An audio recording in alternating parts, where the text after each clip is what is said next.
gracias por venir. Bueno, pues buenas tardes. Sí, yo soy Mariana, quiero agradecer a Nodo la invitación para estar aquí en esta charla. Y bueno, pues desde Nodo, como comentaba, estamos muy preocupados por la situación actual de nuestro país y por eso tenemos a Leila Quintana, que es feminista, antropóloga social y defensora de los derechos humanos en México. Voy a leer su biografía y después les voy a dar unas cuantas cifras sobre el feminicidio en México y después vamos a escuchar a Leila. Bueno, Leila es integrante de la Red Nacional de Defensoras de Derechos Humanos, el Frente Feminista Nacional y coordinadora de TECEI, Grupo Interdisciplinario por la Equidad, organización que da acompañamiento a familias de personas desaparecidas, víctimas de trata y feminicidios en Querétaro. También elaboran bases de datos de personas víctimas de desaparición, feminicidio y trata de personas con fines de explotación sexual, trabajo forzado, sicariato, mendicidad, trabajo doméstico y matrimonio forzado. La organización fue fundada en diciembre de 2012, año en el que Aleida puso en marcha una campaña de prevención de desaparición y trata de personas dirigida a jóvenes universitarios llamada Juntos Nos Cuidamos. De manera paralela, ella comenzó a elaborar una base de datos de personas desaparecidas, víctimas de trata y feminicidios, a dar acompañamiento a familias de víctimas de dichos delitos y a documentar violaciones a derechos humanos por parte de servidores públicos durante el proceso de denuncia, investigación, búsqueda y localización de las personas. Y bueno, ahora les voy a dar un contexto muy pequeño y pasamos a la conversación con la Leila. De niña, a Mariana le gustaba mucho bailar y dibujar. Cuando creció, decidió ser abogada porque quería defender a la gente pobre. En 2008, Mariana se casó con un policía judicial del Estado de México y después de 1 año y medio de sufrir violencia por parte de este, fue encontrada por su madre, tendida sobre la cama, con golpes y rasguños por todo el cuerpo. Tenía 28 años cuando fue encontrada muerta en su casa de Chimalhuacán, Estado de México, el 28 de junio de 2010. Lesbi tenía vocación de trotamundos. Amaba las artes, la cocina y la filosofía. Desde los 5 años empezó a ser una lectora ávida porque decía que quería ser ciudadana del mundo. Pero después de una discusión con su novio, su cuerpo apareció sin vida en una cabina telefónica de Ciudad Universitaria. Tenía 22 años cuando fue encontrada muerta el 3 de mayo de 2017. Jimena desbordaba energía, le gustaba bailar y no paraba de sonreír. Estudiaba la preparatoria y quería ser enfermera. Se fue a vivir con su novio. Tiempo después, sus padres perdieron contacto con ella y la fueron a buscar. Él les dijo que ella se había ido de su casa y que ya no se sabía nada de ella. Estaba embarazada y tenía 16 años cuando su cuerpo fue encontrado dentro de una maleta en un terreno baldío en Zumpango, Estado de México. A Valeria le gustaba andar en bici con su padre. Un día, para evitar que la niña se mojara con la lluvia que se avecinaba, él la subió a un autobús de transporte público que la llevaría a casa de su madre, en donde se encontrarían minutos después. Pero ella nunca llegó porque fue violada y asesinada a sus 11 años, encontrada en el mismo autobús con el uniforme escolar puesto y rasgado, en el municipio de Nezahualcóyotl, Estado de México. En poco más de 3 décadas, ONU Mujeres tiene contabilizadas 52.210 muertes de mujeres en el país. Hoy hay 52.210 historias de muertes de mujeres que han sido asesinadas en todos los años. Por desgracia, el conteo continúa porque en México son asesinadas 7 mujeres o más.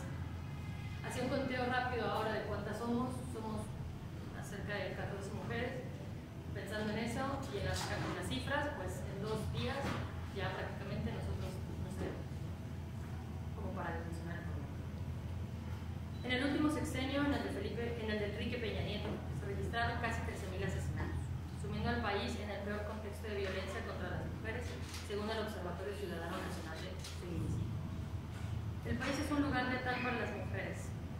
México está entre los 20 peores países para ser mujer, al lado de Irán, Colombia, Guatemala, Nigeria e Irak, según un conteo reciente. Si se le preguntara a los asesinos de estas mujeres por qué las mataron, es muy probable que no dirían la maté por ser mujer. El odio contra las mujeres no es expreso, sino que se gesta en la normalización de la violencia. En los medios de comunicación, en la calle, en las canciones, en la casa, en la música, en la escuela. La violencia contra las mujeres en la cultura mexicana está en todas partes y la máxima expresión de esa normalización de la violencia es el feminismo. Los padres y las familias sufren no solo lo desgarrador de la muerte de una hija, de una hermana o de una madre, sino la revictimización, la negligencia, la falta de voluntad política y la incapacidad gubernamental del Estado mexicano, según diagnostica este mismo Observatorio Ciudadano. No hay humanidad a la hora de quitarle la vida a alguien, pero la manera en la que las mujeres son asesinadas en México raya en la barbarie. La forma de matar a las mujeres evidencia la misoginia, según la ONU. diferencia de los hombres, que en su mayoría mueren por armas de fuego, las mujeres mueren de la manera más cruel, acuchilladas, ahorcadas, descuartizadas. Los cuerpos de las mujeres y niñas son sepultados de forma ilegal, incluso en sus propias viviendas. Son arrojados a la vía pública, cocinados, desnudados, desaparecidos e incluso almacenados por sus víctimas. Han sido décadas en las que las mujeres mueren sin que el Estado mexicano haya podido evitar. El día de ayer, tras un revuelo de varias semanas por el cese de presupuesto a los refugios para las víctimas de maltrato, el gobierno mexicano presentó un programa que buscará frenar esta ola creciente de feminicidios. El propio gobierno reconoció que las víctimas las une la falta de intervención oportuna y diligente del Estado mexicano para preservar su integridad y protegerse. Y bueno, pues ahora con este contexto pasamos a Ley. Muchas gracias. Hola, buenas tardes a todas, a todos. Y gracias, Mariana, por la presentación, por este contexto que presenta a manera de introducción. Y bueno, gracias a ustedes por estar aquí y sobre todo por estar abiertos a escuchar un poco de lo que se está viviendo en México. Me voy a centrar específicamente en la situación que hemos vivido las mujeres, al menos en los últimos 18 años. Y me centraré con mayor fuerza en lo que yo viví, ¿no? En los últimos 6 años, que es cuando comienzo mi labor de defensa de derechos humanos en el estado de Querétaro. Ya lo había iniciado con anterioridad, pero bueno, trataré de hacer un poco completando ya la introducción que nos hizo Mariana, algunos otros datos que me parecen también importantes para poder comprender la situación actual que enfrentamos las mujeres en México. Y sus familias, ¿no? También. Me vuelvo a presentar, mi nombre es Aleida Quintana, soy antropóloga social, soy feminista, tengo 32 años de edad, nací en la Ciudad de México, pero bueno, crecí toda mi vida, estuve viviendo en Querétaro, que es una ciudad que cuenta con 1.2 millones de habitantes aproximadamente, la ciudad de Querétaro, y bueno, es una ciudad que a nivel nacional, incluso internacional, se publicita básicamente como uno de los estados más seguros en el país. En las cifras oficiales, sobre todo recientemente que han salido estos mapeos del narcotráfico en México, de la impunidad, de la inseguridad, si ustedes ven esos mapas, por lo regular, Querétaro siempre aparece en blanco, como si ahí no existiera ningún tipo de grupo delictivo ni delincuencia o criminalidad derivada de la presencia de grupos criminales. Y es la situación bajo la que hemos estado viviendo mucho tiempo en Querétaro, bajo una política de negar la presencia del crimen organizado y los delitos que se vinculan a esta presencia del crimen organizado, como la venta de drogas, la venta de armas, la trata de personas, la desaparición, que ahorita les voy a contar un poco más. En México, esta situación de los feminicidios, de las muertes violentas contra las mujeres no es algo nuevo. En el 2000, seguramente muchos escucharon hablar de las muertas de Juárez, así se les llamó a una situación sumamente complicada de desapariciones masivas de mujeres en la frontera norte con Estados Unidos, mujeres que estaban desapareciendo cerca de sus domicilios, cerca de sus institutos, cerca de sus trabajos o las fábricas en donde trabajaban, y eran mujeres que después de ser reportadas como desaparecidas por sus seres queridos, sobre todo mujeres, porque quienes están al frente de las denuncias de desaparición por lo regular van a ser las madres, las esposas, las hermanas de las y los desaparecidos. Entonces, cuando las familias acudían al Ministerio Público en esta frontera norte con Estados Unidos a interponer una denuncia por desaparición de estas mujeres, lo primero que iban a recibir por parte de las autoridades era que tenían que esperar 72 horas para iniciar la denuncia. Es importante mencionarles que la desaparición en México, vinculada al crimen organizado, no era un delito en México. La ley de desaparición a mano de particulares es muy reciente, se aprobó en 2017. Hasta antes de ese año las autoridades mexicanas no estaban obligadas a buscar a personas desaparecidas. La única ley que teníamos en México era la ley contra la desaparición forzada, en donde directamente se tenía que probar que quien había desaparecido a la persona era un servidor público, o probar que el servidor público había pagado a un tercero para desaparecer a tu familiar. Mientras eso no era probable, ¿no?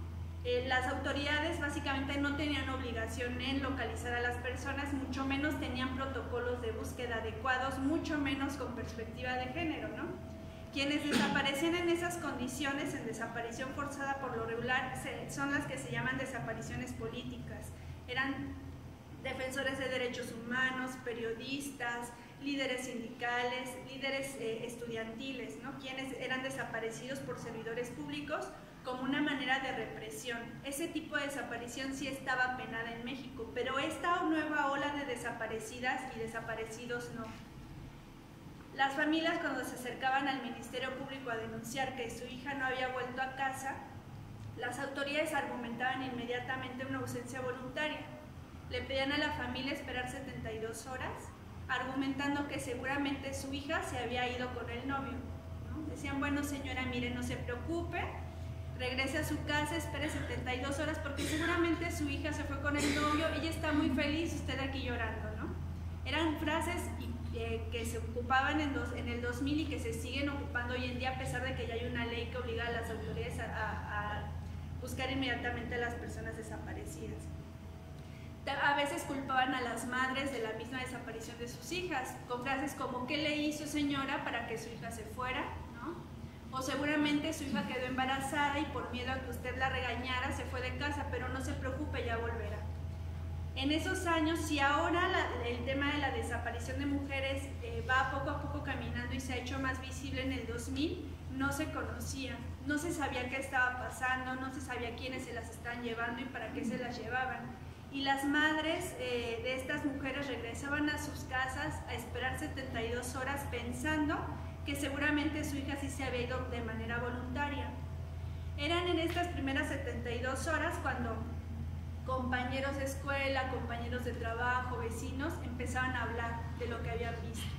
Y entonces empezaban a narrar a las madres cómo habían visto que las subían por la fuerza, o compañeras de escuela o amigas de sus hijas narrándoles que alguien había enamorado a su hija vía Facebook y que la había citado en un lugar a solas y que después de ese momento su hija ya no volvió a casa. Pasando las 72 horas, las madres volvían al Ministerio Público y lo que se enfrentaban era una negativa de las autoridades a iniciar la denuncia. Les iniciaban una constancia de hechos que no era más que una narración de lo que habían vivido, ¿no? De la manera en la que desapareció, y por lo regular esos casos se archivaban. Lo más lamentable fue cuando tiempo después, días o meses después, estas mujeres comenzaron a ser localizadas sin vida, en su mayoría en un predio que se conoce como el Campo Algodonero. Si gustan saber un poco más del caso, pueden meterse a internet y conocer la sentencia de la Corte Interamericana, se conoce como el Campo Algodonero. Esta sentencia se hizo por 3 madres de mujeres que fueron desaparecidas y posteriormente localizadas sin vida en este campo algodonero, y la Corte Interamericana logra sancionar al Estado mexicano porque no tenía una ley de desaparecidos con perspectiva de género, no tenía datos certeros de cuántas mujeres estaban desapareciendo y tampoco tenía protocolos de búsqueda de mujeres. Es decir, si las autoridades mexicanas hubieran contado con una ley y un protocolo, hubieran estado obligadas a buscarlas y seguramente esas mujeres no hubieran sido asesinadas, ¿no? Pese a que esa sanción de la Corte Interamericana se hizo en 2009, la ley de desaparecidos en México se aprobó hasta el 2017. En todo este proceso, esta situación de Ciudad Juárez comenzó a recorrerse y comenzó a abarcar otros estados de la República. Lamentablemente, me parece que el Estado mexicano desde ese entonces tenía un discurso. El discurso oficial es que no pasaba nada. El discurso oficial era negar que esas desapariciones estaban vinculadas al crimen organizado. Se decía que había un asesino serial, que quienes lo asesinaban eran sus parejas, pero nadie explicaba el por qué estas mujeres estaban siendo localizadas bajo la situación en la que se encontraban. En comparación con años anteriores, en donde los feminicidios, eso sí hay que decir, siempre han existido, ¿no? Siempre, alrededor del mundo. En México también existían feminicidios, pero el tipo de feminicidio que existía hasta antes del 2000 era de tipo familiar o íntimo, que así se le conoce y así le nombramos las organizaciones de la sociedad civil, en donde los agresores tienen una relación directa con la víctima. Quienes los asesinaban eran los esposos, los novios, los compañeros de trabajo, los amigos. A partir del 2000, esta nueva ola de desapariciones y feminicidios era diferente. No había un vínculo directo entre el agresor y la víctima. En muchos de los casos, los agresores quedaban también sin identificar. Y en el caso de las mujeres, sus cuerpos, en comparación con lo que pasaba años anteriores, eran localizados en la vía pública, sus cuerpos estaban siendo expuestos y encontrábamos cuerpos desnudos o semidesnudos con marcas degradantes en el cuerpo, cosa que no pasaba con anterioridad en México, pasaba pero en menor grado. El discurso oficial se mantuvo, no pasa nada, ¿no? Siempre culpando a las mujeres.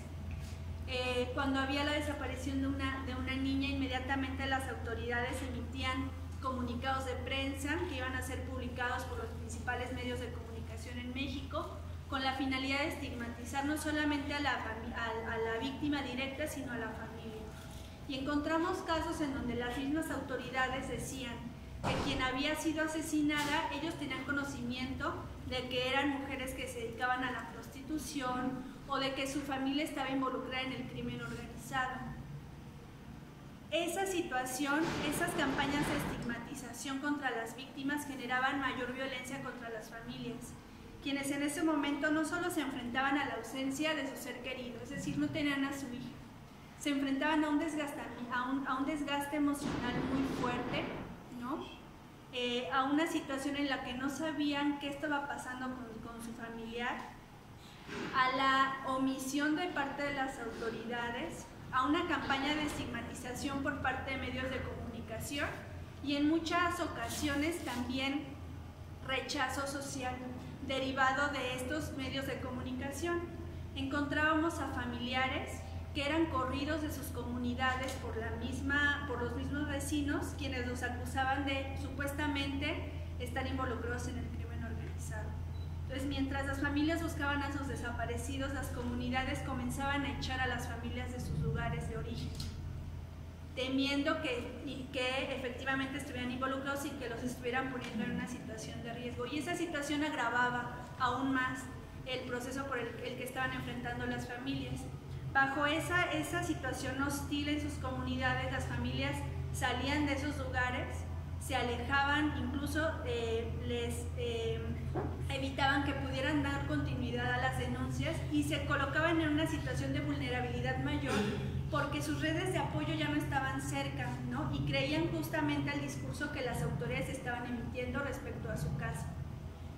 Esa situación, como les comento, siguió creciendo, se desplazó del norte del país. Bueno, ahora la zona me parece que más violenta para las mujeres es la zona centro y del Bajío, es decir, Querétaro, Guanajuato, Guadalajara, Estado de México son ahora los estados con mayor índice de feminicidio y de mujeres desaparecidas en México.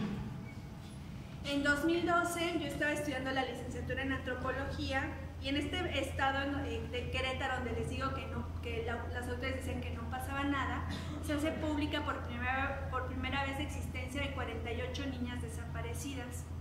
Y es a partir de ese momento que me empiezo a involucrar en la defensa de derechos humanos y en el acompañamiento a familiares de personas desaparecidas. En un inicio comencé con un proyecto de prevención de desaparición, era dirigido a jóvenes universitarios de la Universidad Autónoma de Querétaro, donde yo estudiaba. Comencé a elaborar una base de datos de personas desaparecidas porque no había datos certeros, ¿no? Tenemos esa primera cifra de 48 niñas, pero no sabíamos qué estaba pasando en realidad. la base de datos la comencé a hacer, yo me metí a la página oficial de la Fiscalía del Estado de Querétaro. Ellos publican, tienen un área en donde publican fichas de media afiliación de personas que fueron reportadas como desaparecidas.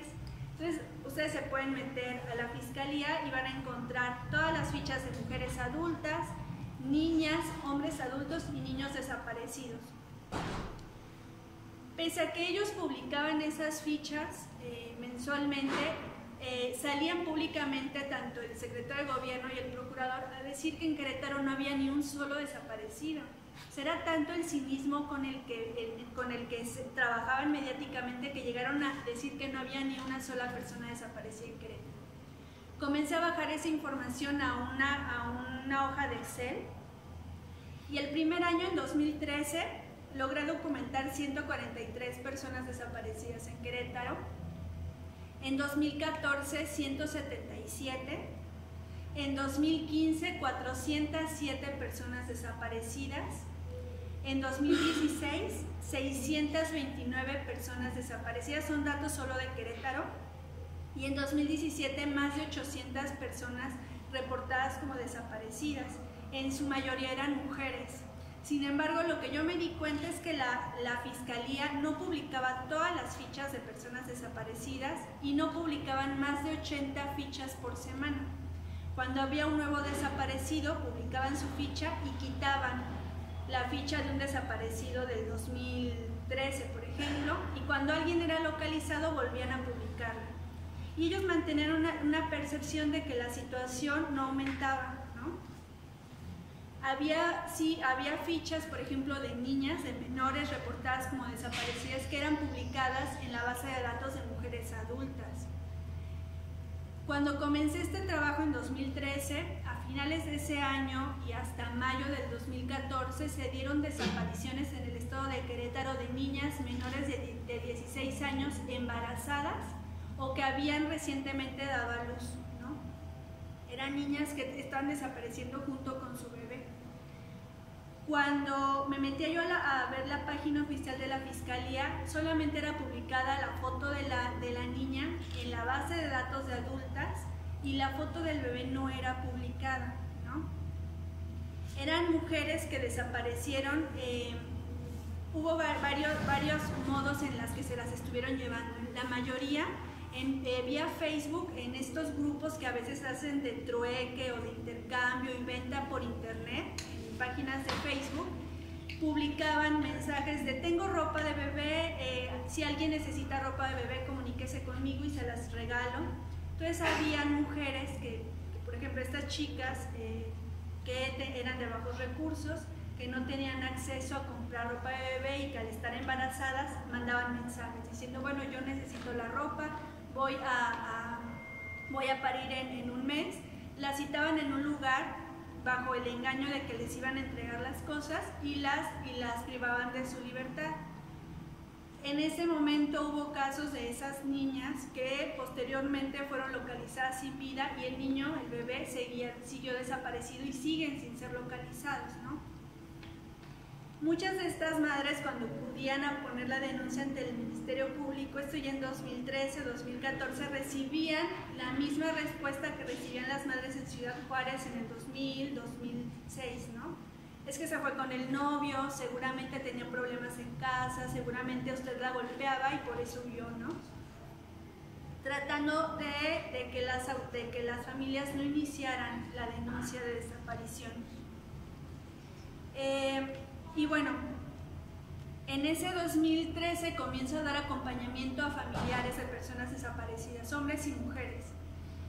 Y comienzo a documentar la situación que enfrentaban las familias desde el momento en que las personas eran desaparecidas.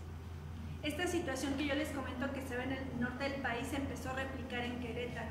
Las autoridades comenzaron a emitir comunicados de prensa diciendo que las mujeres eran prostitutas, que tenían problemas, que eran rebeldes, que ya se habían ido con anterioridad de casa, que mantenían relaciones amorosas con hombres desconocidos vía Facebook.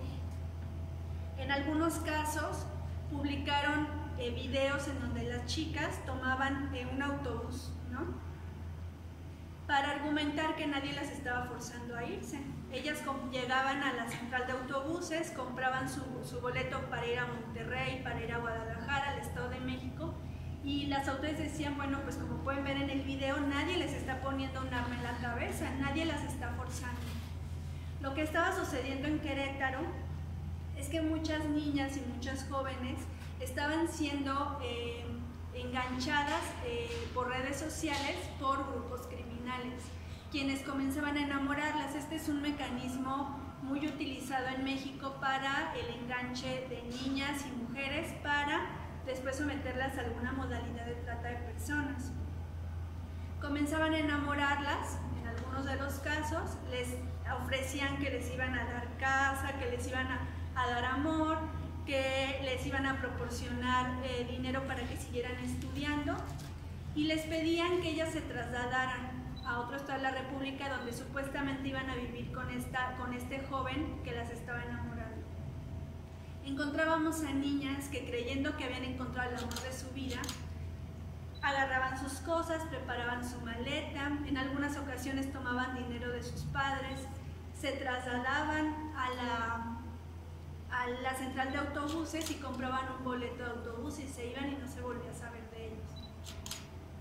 Lo que yo logré identificar es que para los grupos criminales el uso de las redes sociales les facilitó el proceso, porque en 2013 el tipo de rapto que se daba era más en la vía pública y de manera forzada.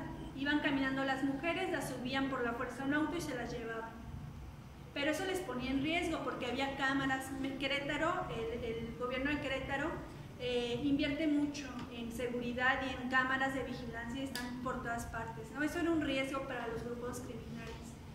El uso de las redes sociales les facilitó el proceso porque entonces ya no tenían que forzar a nadie ni tenían que dejar huella de dónde había sido la última vez que había estado la chica. A través de una manipulación y un abuso de confianza de hombres adultos o de un grupo criminal hacia una niña menor de edad que desconoce la situación que enfrenta un país que está en guerra, aunque no declarada, pues se enfrentan a que son vulnerables, ¿no? Son niñas que están creyendo que viven en un estado seguro, debido a esta manipulación mediática que los gobiernos hacen, de hacernos creer que eso no pasa, ¿no? Y que quienes están desapareciendo lo están haciendo de manera voluntaria o porque algo hicieron, ¿no? Y entonces había chicas que creían que iban a encontrar el amor de su vida y se subían a esos autobuses y llegaban a Puebla, al Estado de México, a Guadalajara, a Guanajuato. Les decían que iban a mandar a un taxi por ellas, se subían a un taxi desconocido y las llevaban a un lugar donde finalmente iban a ser explotadas. Y las autoridades agarraban de ahí para decir, pues no, nadie las forzó, ella se fue porque quiso, ella tomó el autobús, es más, señora, le robó para tomar el autobús, ¿no? Y empezaban a desestimar los casos. Comenzamos a localizar a personas con vida.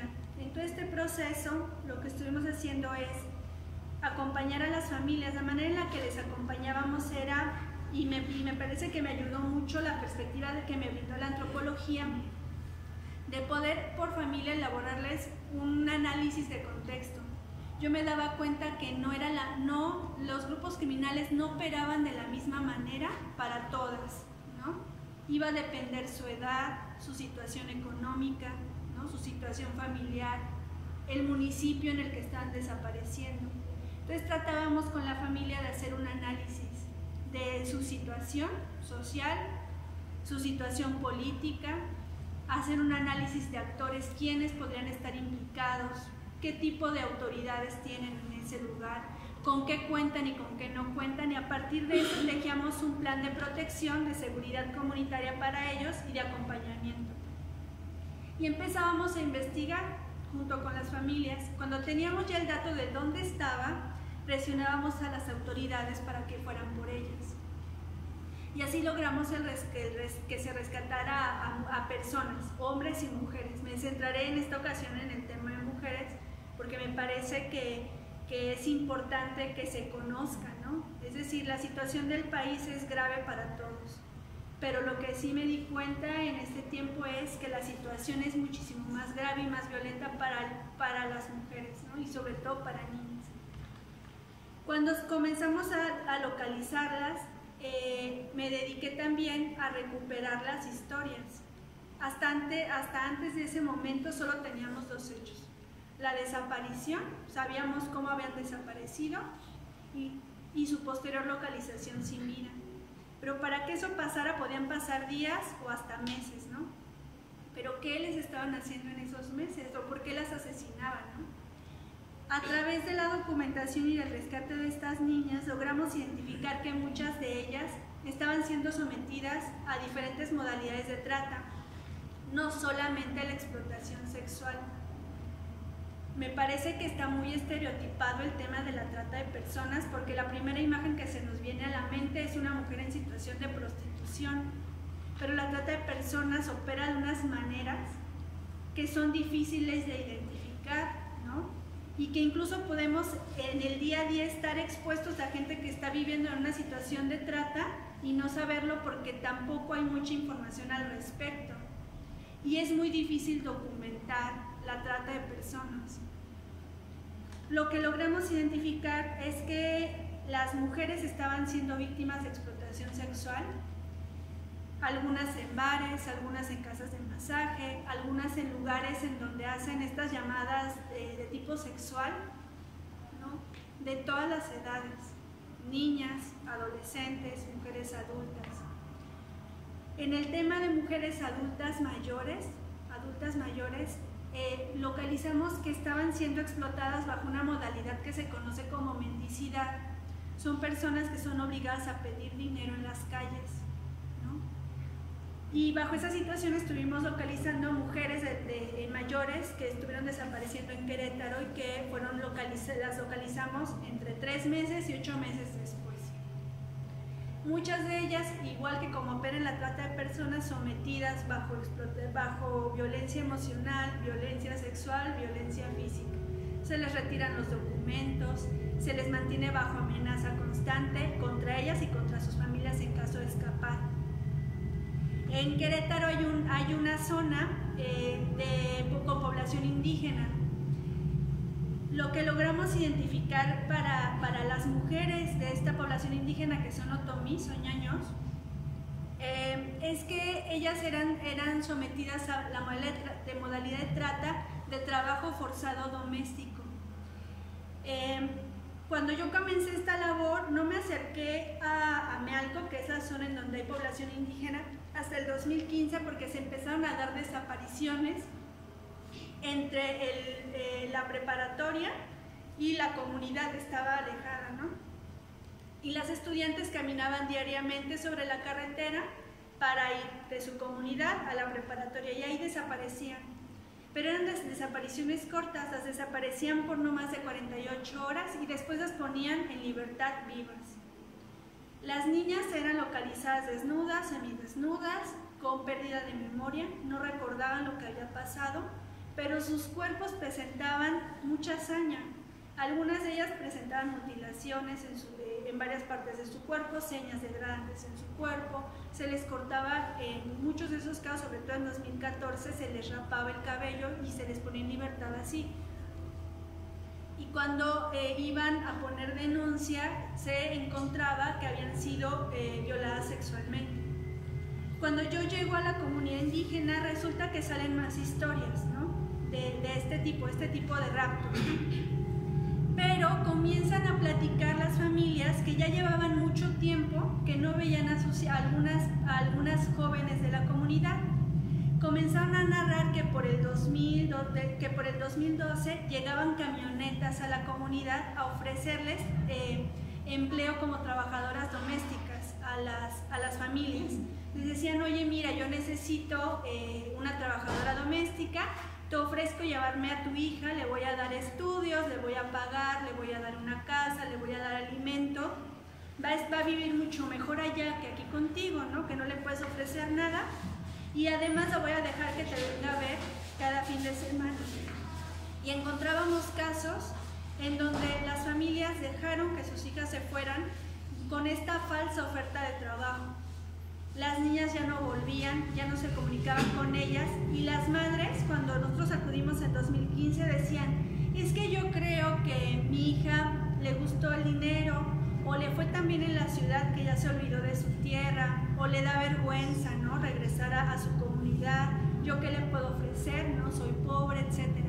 Porque también había un desconocimiento en las comunidades de lo que estaba pasando afuera, ¿no? Y ese desconocimiento hacía que las madres no acudieran al Ministerio Público a poner denuncias, pensando que sus hijas no regresaban porque estaban bien, ¿no? Y bajo esa situación estuvimos trabajando. En 2013, que comienzo con toda esta labor, comienzo a recibir amenazas por parte de servidores públicos del estado de Querétaro. En un inicio me pedían no dar cifras, fueron amenazas en persona por parte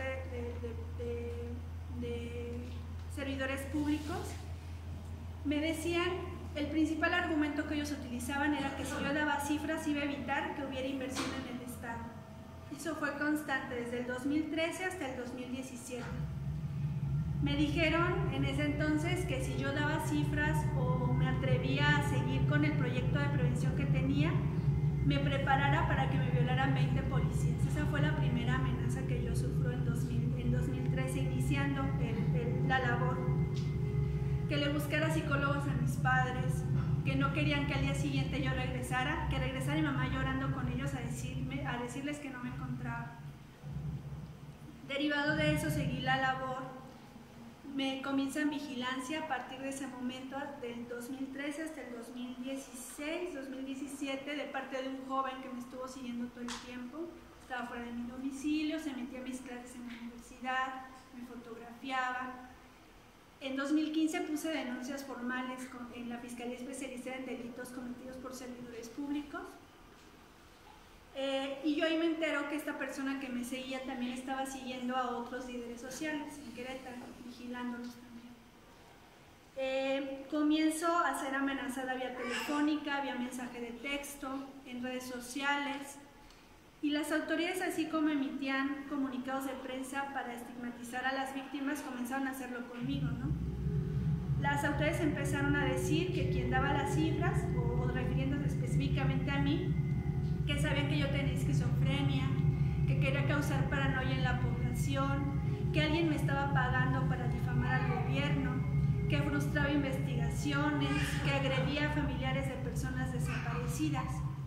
Eso trajo como consecuencia que me llegaran agresiones de gente común, ¿no?, a mi Facebook, en donde me decían ojalá te desaparezcan, ojalá desaparezcan alguien de tu familia, eres una vividora, y que las agresiones pues fueran cada vez más grandes, ¿no? Y que muchas personas que eran cercanas a mí, de mis redes de apoyo, creyeran en esas cosas que se decían, incluso decían y siguen diciendo que yo trabajo para el gobierno, ¿no?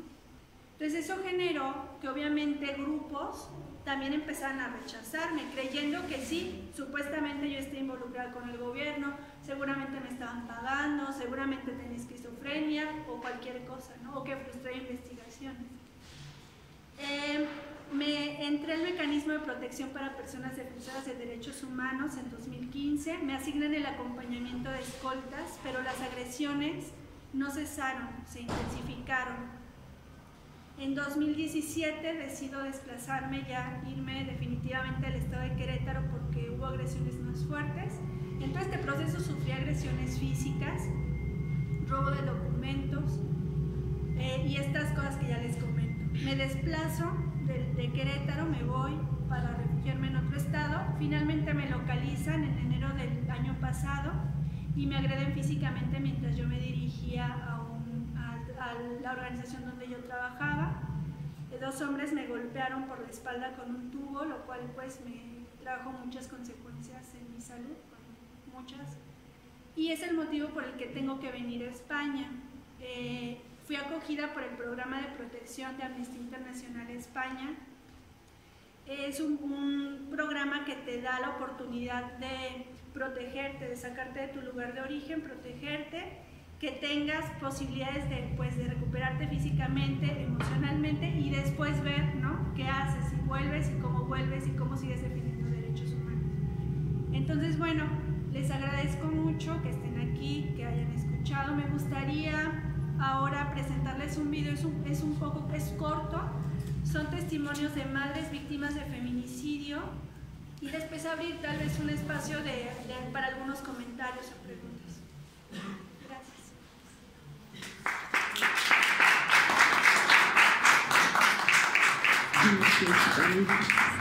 Es un risito de su cabellito.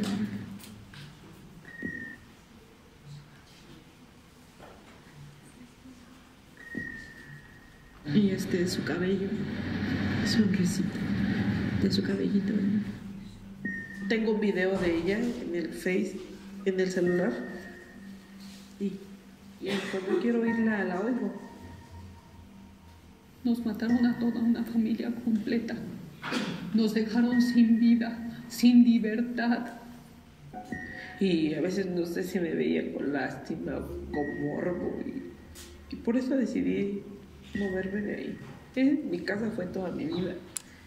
Yo creo que me va a hacer falta vida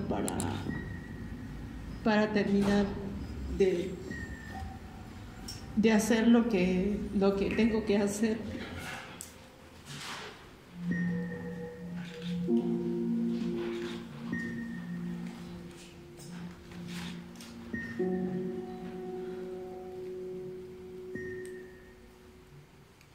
Gritaba yo: Fátima, hija, por favor, grita, habla.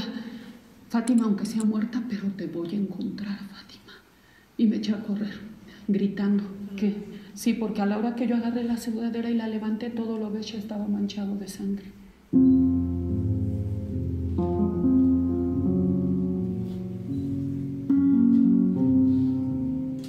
Cuando alcancé a ver el tenis de mi hija, sentí algo que no les puedo explicar. Es un dolor que no tengo palabras para explicarles el dolor. Vi el tenis, un pedazo de calcetín de piel de mi hija y su piel. Yo pensé que le habían cortado un pie y no era mi hija. Estaba destrozada. No se parecía en nada a mi princesa. Mi hijo gritaba: mamacita, sácala, ahí está su manita de mi hermana, mamá, sácala. Y les entregamos a Luis Ángel y a Misael. Y aún así, entregándoles a los asesinos, los dejan ir.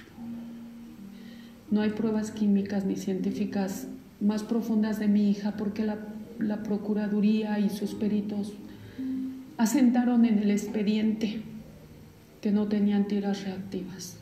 Y por todas esas irregularidades dejaron libre a Misael. Fue muy duro porque en este proceso empezaron las presiones. Nosotros todavía hasta ahorita no sabemos de parte de quién empezó el que hablaran a mi casa, el que amenazaran a mis hijos de muerte por teléfono. Después de esto vino el que balaceara mi casa. Vivimos desplazados del Estado de México, sin nada. Solamente con lo que la Comisión Estatal de Víctimas nos va a dar por un año, no tenemos ni tranquilidad. Todas mis máquinas sin nada ya.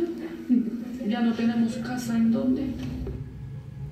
Estamos luchando porque Canadá nos dé el asilo, el refugio. Los quiero fuera, no quiero otra muerte más. No quiero otro hijo más asesinado. No quiero otro feminicidio más en mis hijas.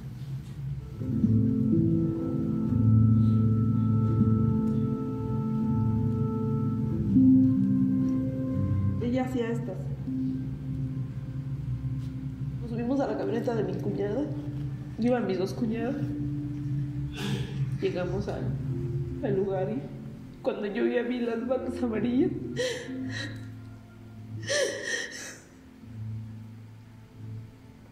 ahí se acabó todo. Unos policías en el distrito me dijeron que a lo mejor era posible que se había ido con su novio. Entonces yo le dije que tiene solamente 11 años. Este hombre la mató porque ella iba atrás de la combi y la quiso pasar adelante Entonces dice la fiscal que le hizo la china. Entonces cuando le hizo la china, pues le rompió el cuello. Entonces ella fue violada, muerta. No me puedo subir al transporte, aún todavía tengo pavor. Yo estoy enfrente y yo ya me estoy imaginando lo que mi hija pudo haber sentido en el momento que se dio la vuelta a la combi por la salida del lugar donde fue toda la vida tu hogar. Por ese lado me duele mucho. Y por a veces por no querer que sepan la gente, me he vuelto más sensible, me he vuelto más estoy más a la defensiva, desgraciadamente.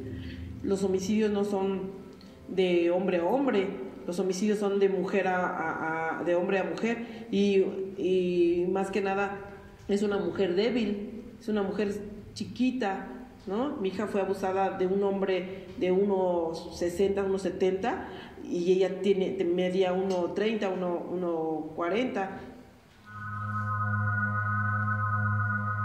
Ni una más, ni una asesinada más. Ellas ya no se pueden defender. Ellas ya no están aquí. Lo único que tienen ellas para defenderse sigue siendo su cuerpo vulnerado, su cuerpo lastimado. Todo eso es lo único que hay. Y en el caso de Lesbi, yo pedí en los primeros momentos, yo lo que dije es que quería que el cuerpo de mi hija fuera cremado, que me permitieran cremarlo.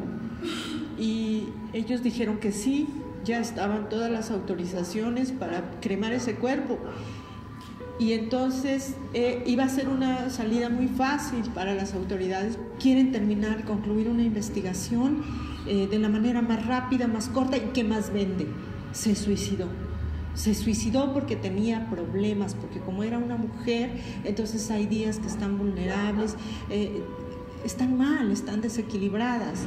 Una vez que identificamos a mi hija, yo les dije que no, que ella no se habría suicidado, y yo les hice énfasis en las lesiones. Les dije, mi hija presenta lesiones en el rostro, sabemos que nuestras hijas no van a volver, que no las vamos a volver a tener, pero coincidimos en que nuestras hijas, su forma de defenderse es a través de sus cuerpos lastimados, que eso es algo que no debemos perder de vista, que lastima, que nos duele, pero que finalmente es la única manera en que ellas ya tienen de defenderse, que ya no van a volver, pero que tenemos que hacer algo con esas muertes para que cobren un sentido. Yo creo que sí es importante lo que uno pueda hacer, porque se suma a lo que ya está. Y así como existe esa cadena de impunidad, de corrupción que se teje, así nosotros tenemos que crear esa red, esa cadena de justicia, esa cadena de dolores compartidos, esa cadena de visibilizar que esto no es normal. El hecho de otros feminicidios, como en el caso mucho de Mariana Lima, cuando yo conocí a la señora Irinea Buendía, que ella me abrazó y me dijo, se te van a acabar las lágrimas, lo que no se te tiene que acabar es la rabia, es hacer de justicia, porque el día que eso se acabe, hasta ahí vas a llegar. Y nuestras hijas se merecen justicia.